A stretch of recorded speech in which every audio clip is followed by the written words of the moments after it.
And don't judge somebody from 30 freaking years ago, or I say 30 fucking years ago. You know, there's so much stuff going on right now in the world. People are trying to evolve. Let them evolve. Yes. Let them evolve. Don't bring them back don't bring them back where they came from. If someone wants to get better, don't bring them back to where you knew them when they were a piece of shit. Let them fly. And if you feel like hell because they went away and they escaped the hell that you all once lived in, fix yourself. Fix yourself. Don't hold them accountable because they got away. Don't constantly remind them that they were once here. Fix yourself.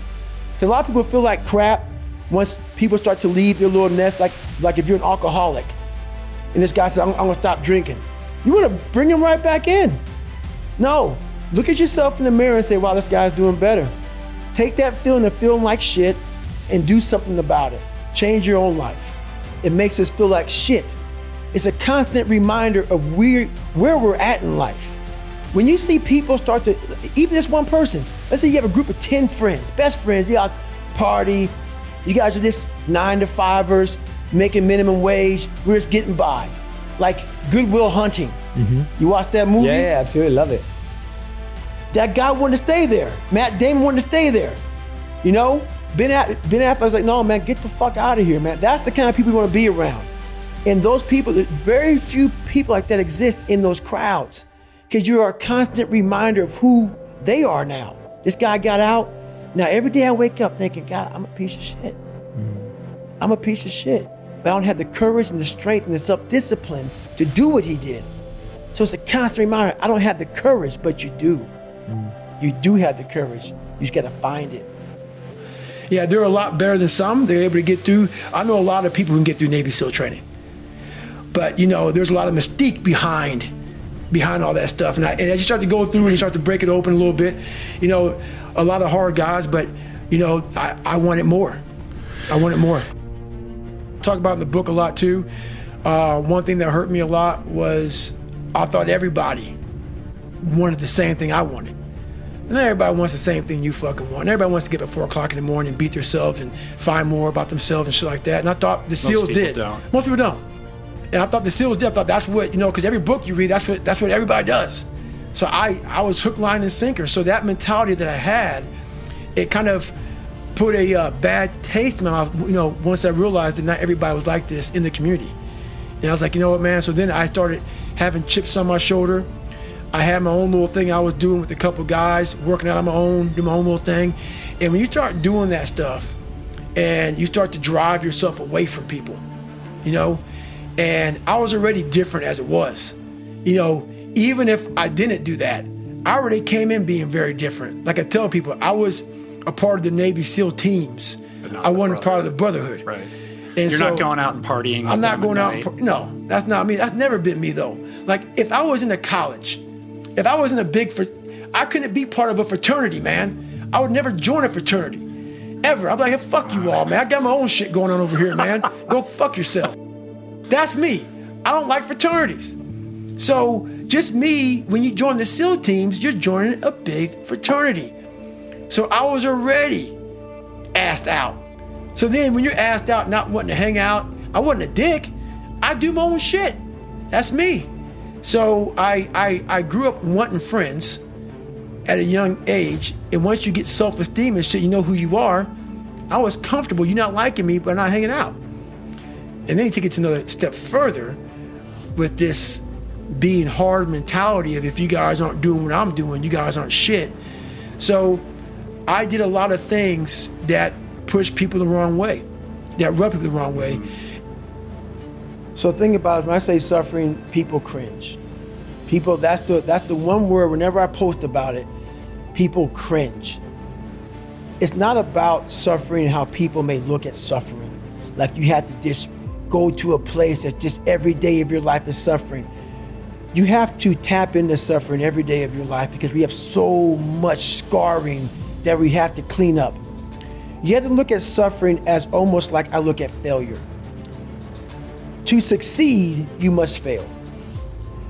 In failure and in suffering, all the answers are in there. All the answers to all the test questions. The test is your life. All the answers are in there. You don't have to live in suffering and pain and failure all the time. You have to learn, I need to visit it. Like people hate working out. You're only gonna visit working out maybe an hour a day. 23 other hours of the day, you're not in it. But how you become in shape is you must visit suffering, visit working out 1 hour a day. Visit suffering 1 hour a day. Visit your past failures 1 hour a day. The relationship with it is the answers are in there. They are in there. Within the suffering, go in there, and I call it the live autopsy. The live autopsy. How you find out someone died? They crack you open after you're dead. How you can live is do it while you're alive. Go back in your brain, crack it open while you're alive. Don't wait until you're fucking dead to figure out why you died. Do it while you are living. Go in there, go into the suffering, go into the pain of your life and say, why did this suck for me so bad? Why am I afraid of all this stuff? Why have I shut down the whole world? I guarantee I'll tell you why you shut down the whole world. It's in these nooks of the suffering within your brain, in the scarring, are all the answers to why you are on the couch feeling sorry for yourself. They lie within the scars. Visit them for at least an hour a day, study them, and then you'll find out more about yourself. You will then grow. So don't look at it as every day I suffer. Go into it an hour a day. Learn from yourself, learn from life, learn from your failures, learn from your insecurities, learn from your self-doubt. Don't just say, I'm afraid to jump off an airplane. What makes you afraid of it? Study it. That's why I studied my mind. Why I became so powerful in the mind is because I realized I was weak. So instead of running away from the mind, I dove into it and said, what is making me weak? Oh, this makes sense. I came from hell. I came from a place that beat me down to nothing, which is why I'm afraid. All this makes sense. So systematically, one by one, I went back and met every single person in my mind, every situation. I went one-on-one with them again in my mind and said, okay, let's now revisit this. So as I'm talking and as I'm going back, I'm very aware that I'm going to do that. And I may do it for 45 minutes. And then I'm like, you knew you were going to do this. You have to be very aware of the conversation you're having while you're doing it, because your mind chooses the path of least resistance. Your mind has the ultimate tactical advantage over you. It knows what scars you. It knows your fears. It knows your insecurities, and it protects you, which is why I talked about the 40% rule in my book. The 40% rule is all about the brain has the tactical advantage over you. It knows, and it keeps you away from all that. That's why it says, don't jump out of an airplane. Don't go in the ocean where there's sharks. It's a protective mechanism. Don't go back. The brain protects you, but protects you so much, it doesn't allow growth. So the brain is an amazing thing, but the brain controls you. You must control it. You must take power over your own mind, or your mind will guide you into all the soft places that your brain wants to live in. Your brain has enough information. It doesn't want to go through that process of mind hardening. It doesn't want to do that. I gotta remember what time I gotta be here, what time I gotta be there. This is where I want to stay. I'm peaceful. It wants to stay very peaceful and away from scarring. You find yourself when you're not comfortable. When you're not comfortable on a daily basis. And that's how I started to grow. Like I said about the mind, it wants to put you in that nice 72-degree temperature with everything right there. It wants to be in that nice with a little massage therapist. That's where your mind wants to be. It doesn't want to be, and we're gonna talk about Hell Week. So it doesn't want to be in Hell Week. In Hell Week, I was in 3 of them. I finished 2 of them in 1 year. Only person to ever do that in SEAL history. There's been people who have gone through a couple of Hell Weeks, but in like 5 years, 6 years, 7 years, 8 years. I was in 3 in 1 year. They say it takes off 3 to 5 years of your life. So Hell Week is 130 hours of continuous training. You might get 2 hours of sleep. And what it does is, it's designed to break a man, to break a man down to the parts where, like I talk about the surface, how I was fixing the surface. If you only fix the surface, you will never get through Hell Week. Because what it does, it starts to bring out these demons. Because even though there's a lot of yelling and stuff like that, there's times where it's very peaceful in a very eerie way. So the first hour of the 130 is breakout. They're shooting guns, it's loud, it's noisy, your mind is in chaos. When your mind's in chaos, you can't think. So you're having fun. Yeah, this is great. Yeah, we're in Hell Week, we're Navy SEALs, or we're trying to be Navy SEALs, we're badasses. Then what they do, and I don't even think that they understand what they're doing, but I studied the mind. It's perfect, it's psychological warfare. They go from an hour, the first hour when you're going crazy, the second hour of the 130, they put you in the cold water. It's called surf torture. Now they don't call it surf torture because it's a kinder, gentler word. It's called surf acclimation or something like that. So they call it surf torture for a good reason. They put you out there. No one's quit yet. It's only been an hour. Maybe a couple of guys have. And you're in the Pacific Ocean, which is never warm. You're all linked arms. You're sitting there and the waves are crashing over you. I went through winter Hell Weeks, which is cold. The Pacific Ocean is like 50 degrees. It was 49 this particular night in my third Hell Week. And what it does is it makes your mind flip out. We've been doing this now for 3 weeks, being in this water. But for some reason now, the water is colder than it's ever been. It's not. Our minds are fragile. We can process a day. It's hard to process 130 hours. There's no end. There's no end. So the mind starts to ramp up. So you're sitting there, it's quiet, no one's yelling at you, you hear the ocean, shh, shh, and you're freezing. And your mind goes spastic. It starts to think, I have another 129 hours. You're not going home, you're getting yelled at, you could be frozen. So you panic, you freak out, and you want to quit.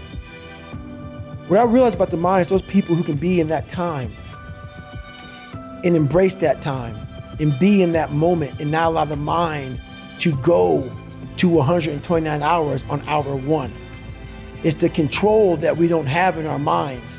It's the control that you had to have for 3 months when you're miserable, when you're suffering, when you're laying on the floor, when you're doing all the disciplines it takes to be a monk. You cannot think about the whole process. It will make you It will make you so insanely crazy. It's impossible. It's inhumane what I'm about to do to myself. You have to be able to break all these big, humongous, painful things in life down to the smallest molecule, because that's all the brain can handle. The brain can't handle hours and hours and hours of suffering, but it can handle right now, I'm in the Pacific Ocean and it's very cold and this is what I'm doing. Don't think about the rest of it. So that's what I learned from Hell Week. That's what I learned from being in 3 Hell Weeks. That's what I learned from all the military. I went to Ranger School, I went to all these different schools to learn all of that, to learn how the mind processes. So I talk about theorists, I talk about practitioners.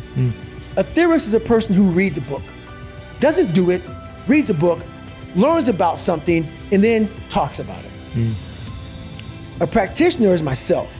A practitioner is a person like me. I wanted to be an expert in the mind, a mental toughness guy, beyond mental toughness. The only way to do that, in my eyes, is to put yourself in hell. Put it in hell repeatedly. Repeatedly put yourself in hell and study how you process it.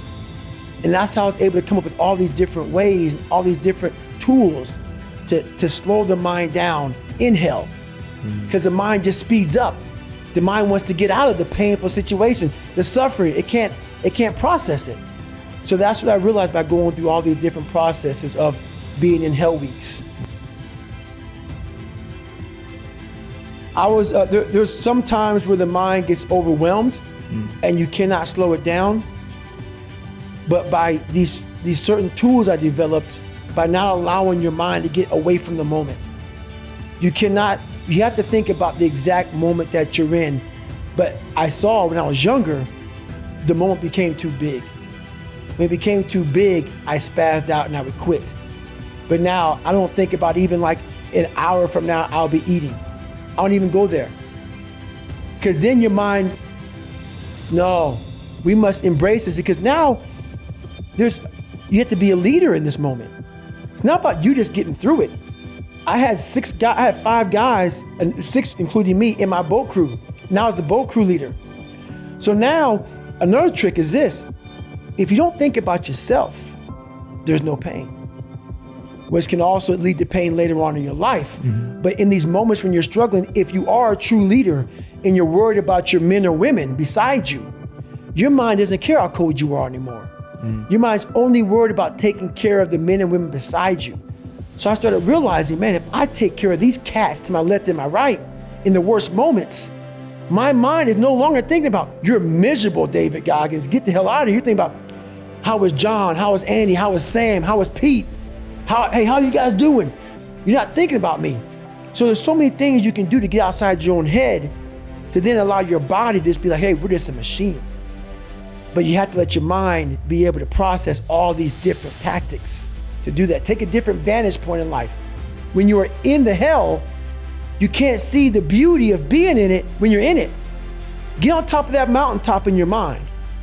Get on top of that mountaintop and look down on what you're doing. You can see a whole different world, and that world is beautiful. But you gotta get a different vantage point in the suck. Don't be in it. Spiritually, get out of it. Get that soul.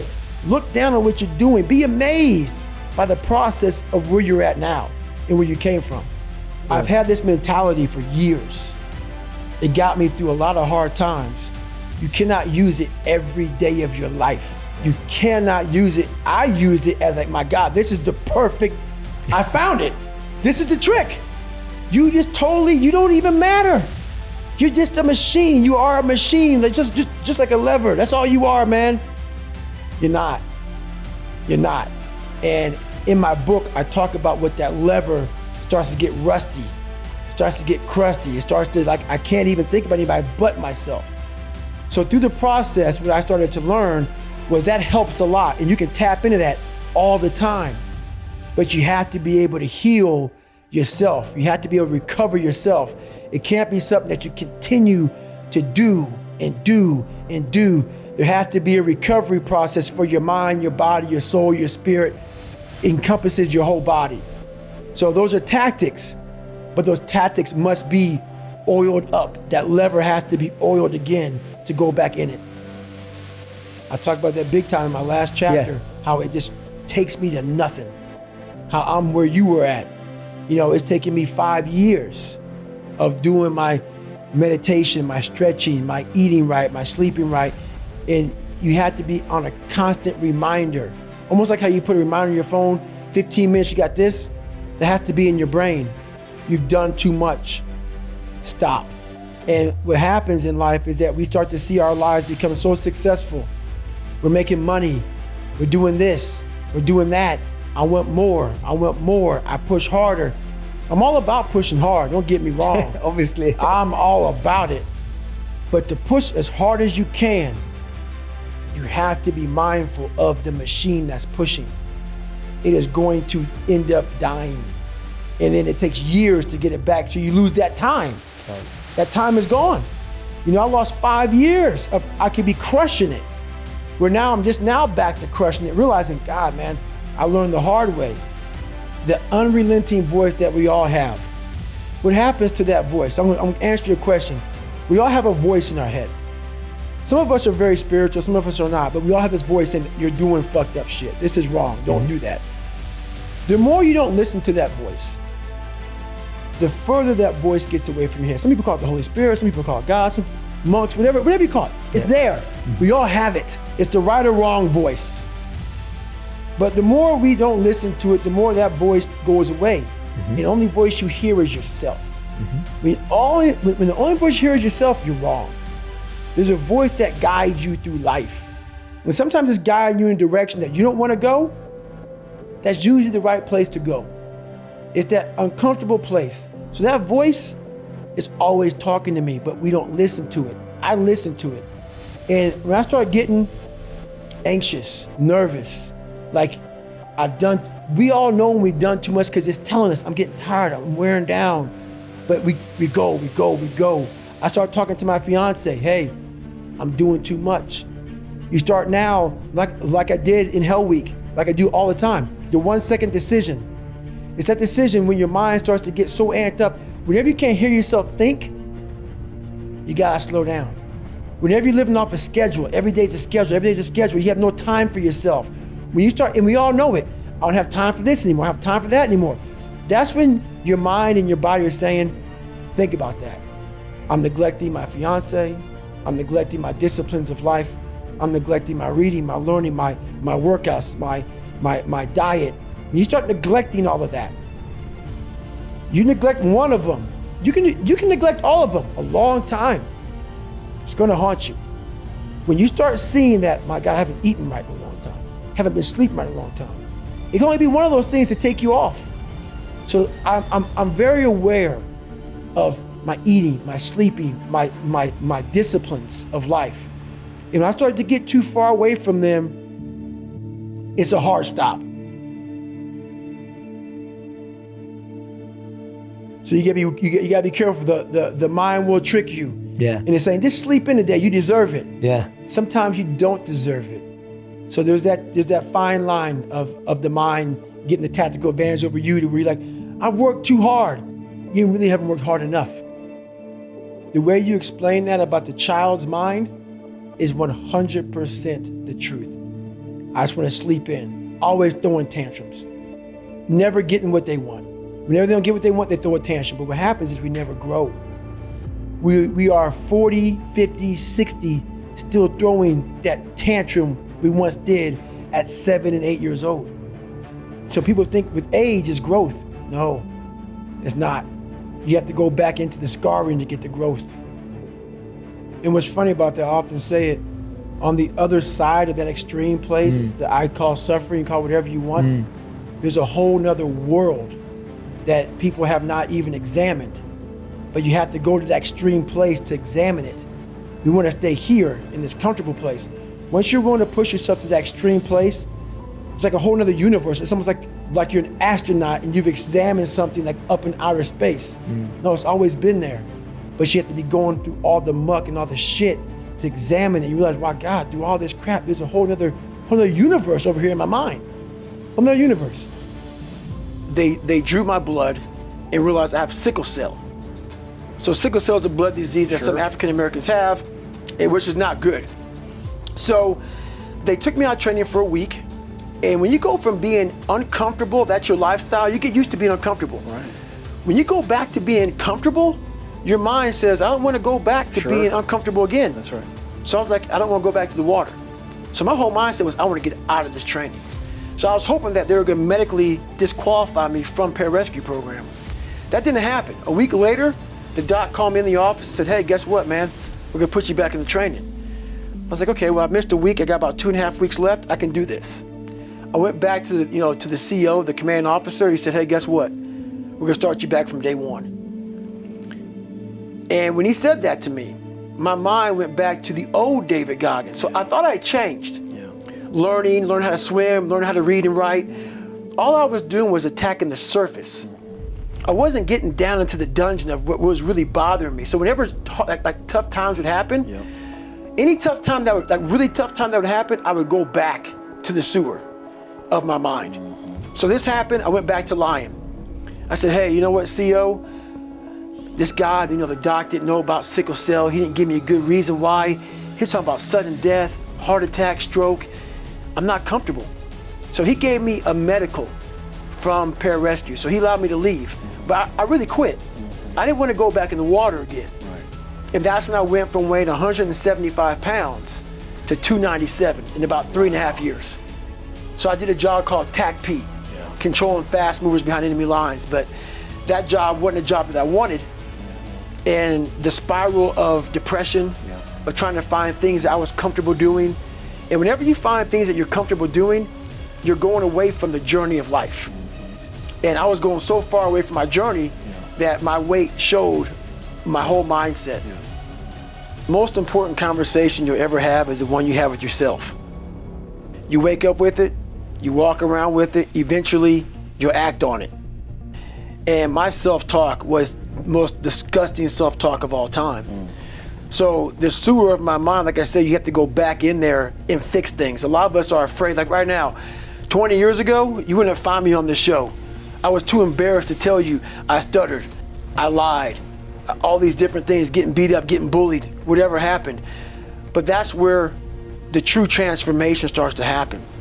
When you can look at people, anybody, thousands of people, one person, and say, hey, this is who I am. And this is where I have to fix myself. And this is where it really happened.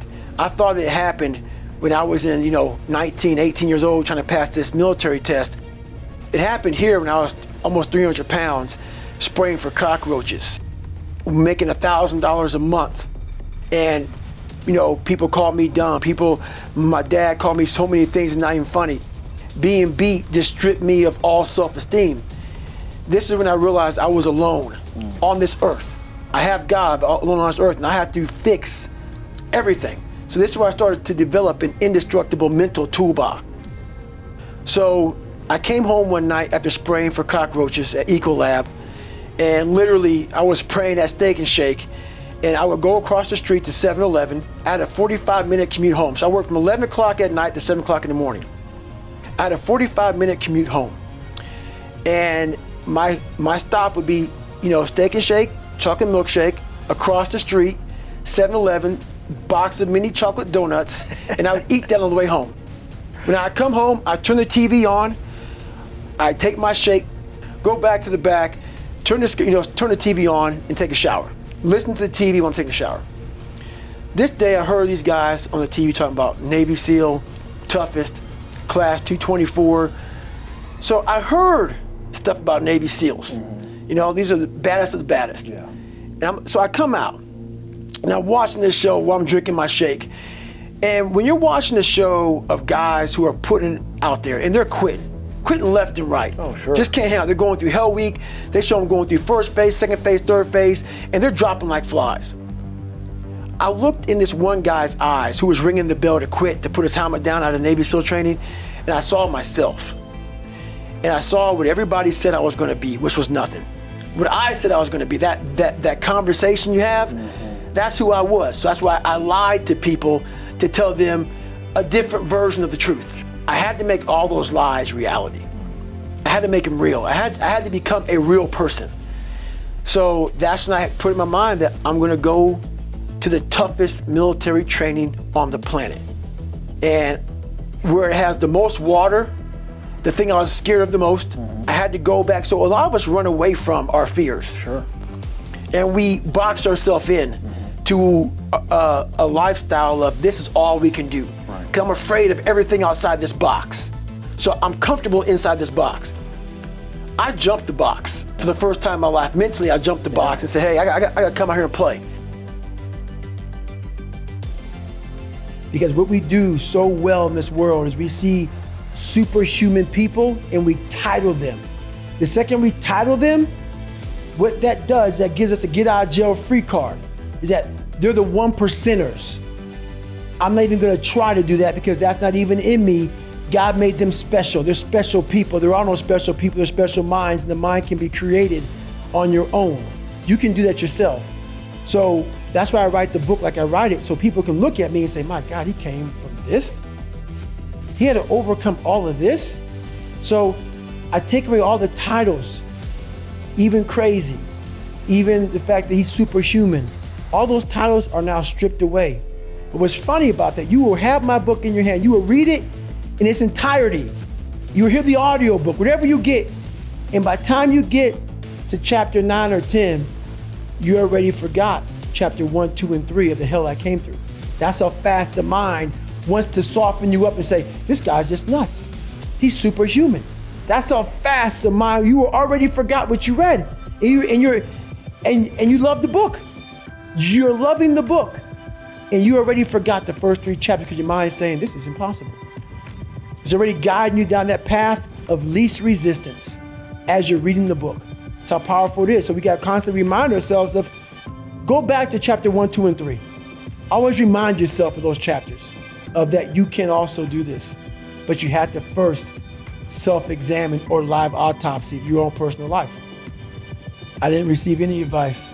And that's the thing about it. When I grew up, I just didn't receive any advice. My family was in such turmoil that the best advice I received is from myself. And that has to be to study yourself, all the bad, because the good's already there. You need to study that. Study the bad stuff about yourself and learn from that and grow. Yes. I was very blessed to not have that. And and that's how I looked at my life too, not to get off the 5 questions, but I looked at my life in a way that I was able to find so much strength in negativity. I was able to flip it upside down versus me thinking, my woe is me, my life sucks. I was able to say, my God put me in the perfect training ground to study myself, to become a straight up, scientist of my mind. But I was afraid to jump out of airplanes, afraid of cold water, afraid of myself. So there's so many things that can hurt me, but the biggest thing that can hurt me is myself, is allowing my mind to get away from the reality. We build a false reality in our minds. The real reality is the one thing that the false reality is the one thing that can hurt you. Yeah. The real reality is the one thing you can help and fix yourself. So this is very uncomfortable for me. Even though I'm comfortable with you, I know there's a lot of eyeballs on me right now. So it's very uncomfortable for me. I used to stutter real bad. So it's trying to be in a spot where I am in that monk-like mentality everywhere I go, and not allow the past demons of even I'm successful now. But you still have those moments where you go back and your mind's like, remember when you were 6 years old and you stuttered profusely at this play and you were so, it's those things that come back to you all the time. So that's what it is. I tell myself, I used to believe I was the weakest man that God ever created. So now I believe that I'm the hardest human being that God ever made. I don't care if it's true or not. It's the most important conversation to me. It's the thing that drives me every day. It's the one thing that keeps me going every day, is that you must constantly be that man that you want to be. I used to have a wash rag when I did this. And you know how you take a shower, you have a wash rag and a cloth, and you're sitting there and you're just lathering up, and before you hang your rag up, you want to get all the water to come on it and get it all the suds out of it. You want to wring it out and you want to hang it up. So my big thing is, when I live my life, I want to make sure that I wring that wash rag out, and that wash rag is my soul. And I also believe that we're going to end up one day meeting a maker, if you believe in one. And I believe that maker knows everything about you. Everything about you. Knows I was going to be here and talking to you. Knows everything. But you also have a choice to make. You have a choice to make. We have choices. And the one thing that scares me to death in my life is getting to heaven and not being what I was supposed to be. And I believe that God has a chart, and he looks at the chart and he puts it in front of you when you get to heaven. He says, hey, this is what you're supposed to be. And one of my biggest fears in life was to see that chart and not have every block checked off. I want to make sure that I'm constantly pursuing whatever it is I'm pursuing, just to be the best. Just constantly grinding myself into a fine powder, but doing it in a smart way. Like I talked about, you can constantly grind yourself into a point where you're just sick. There's a happy medium of grinding. So that's my purpose now, to continue to push myself so others can see what is possible.